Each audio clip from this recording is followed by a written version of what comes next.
Kembali lagi di SCP TV bareng Paman Iyal.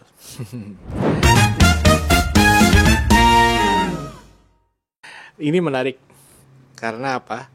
Minggu ini lagi hebohnya mengenai pencalonan dari PDIP untuk pilkada di Jakarta. Apakah Anies ataupun Ahok? Saya jujur ini sangat-sangat appreciate lah ya dengan apa teman-teman dari pendukung Abah Anies gitu.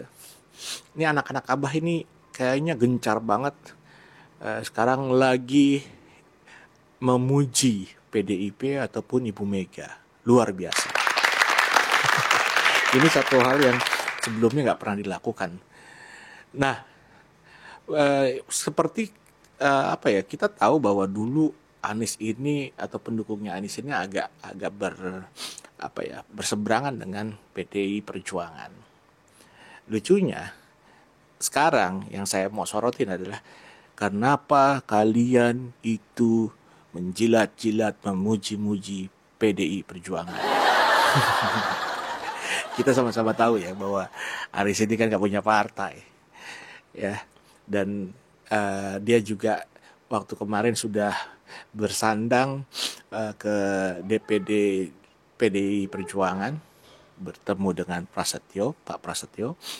Nah, kemudian tidak lama anak-anak Abah ini di sosial media langsung bersuara keras memuji PDI Perjuangan. Ini menjadi satu fenomena yang perlu dicatat bahwa ini kok ada apa ya sampai anak-anak Abah ini excited sekali gitu loh ya, berputar 180 derajat jadi mendukung PDI Perjuangan. Ya dari sisi elektoral ya pasti bagus gitu lah, ada tambahan suara ya kan, tapi dari internal PDIP sendiri itu kan berpikir bahwa ada baiknya ini yang diusung adalah kader, dalam hal ini adalah Ahok. Ya, suara Ahok sendiri kalau berdasarkan survei itu adalah tidak jauh dari suara Anies gitu. Saya percaya kelompok Anies ini adalah kelompok yang tidak akan mendukung juga, atau mungkin mayoritas tidak akan mendukung Ridwan Kamil gitu, karena kita sudah sama-sama tahu Ridwan Kamil ini bisa dikatakan gagal untuk membangun kota Bandung atau kota di Jawa Barat gitu, waktu dia waktu jadi wali kota maupun jadi gubernur ya, karena ya banyak juga yang mengatakan di sosial media, netizen ini, Ridwan Kamil bisa aja cuma pencitraan gitu. Padahal menurut saya ya kurang lebih Anies juga sama lah kali. Anak-anak Abah nih sekarang lagi gencar-gencarnya memuji PDI Perjuangan. Ibu Mega ini lagi benar-benar diangkat terus.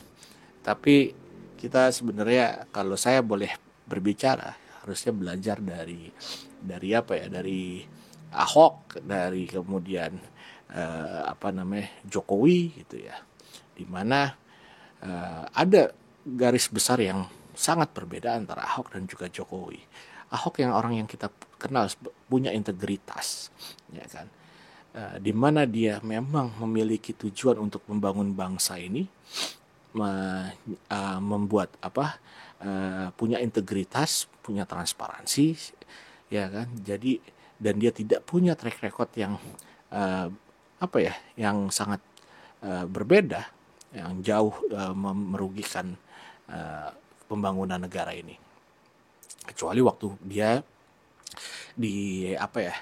dikaitkan dengan kasus yang katanya itu adalah penistaan agama. Kalaupun buat saya pribadi itu bukan masuk ranah penistaan agama ya. Kemudian kita lihat lagi track record dari Jokowi.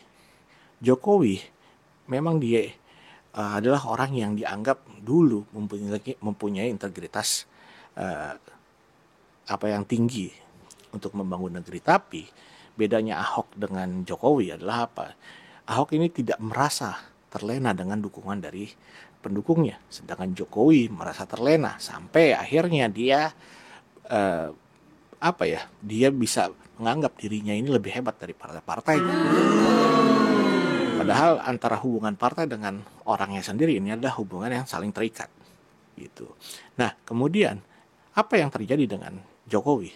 Pada akhirnya Jokowi bisa membangun kekuatan sendiri sampai akhirnya dia meninggalkan partainya. Itu adalah hal yang tidak bisa dipungkirin.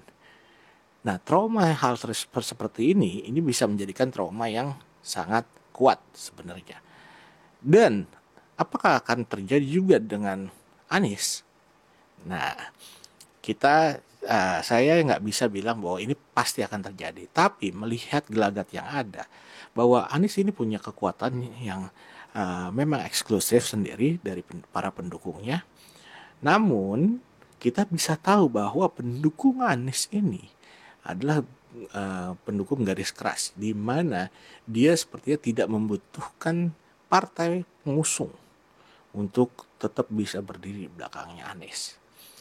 Siapapun yang mengusung Anies itu pasti akan masuk ke dalamnya demi bisa Anies ini masuk dan berhasil diterima di partai tersebut atau mencalonkan diri sebagai gubernur. Nah, ini adalah langkah panjang Anies juga nanti supaya nanti di 2029 mungkin dia akan maju lagi di pemilihan presiden. Ini keterkaitannya. Tapi apakah Anies berhasil di Jakarta? Menurut saya nggak juga. Ada yang baik, ya. Ada yang tidak berhasil. Oh iya, jelas. Ya kan? Kita sama-sama tahu bahwa banyak anggaran-anggaran boros yang pada akhirnya terbengkalai dan terbuang begitu saja atas proyek-proyek yang nggak jelas. Kayak proyek bambu itu, proyek sepatu. Nah, itu nggak jelas junjungannya. Sampai akhirnya ya nggak ada yang bahas itu juga. Nggak ada yang audit itu juga. Itu mengerikan. Jadi, apakah mendukung Anies atau mendukung Ahok?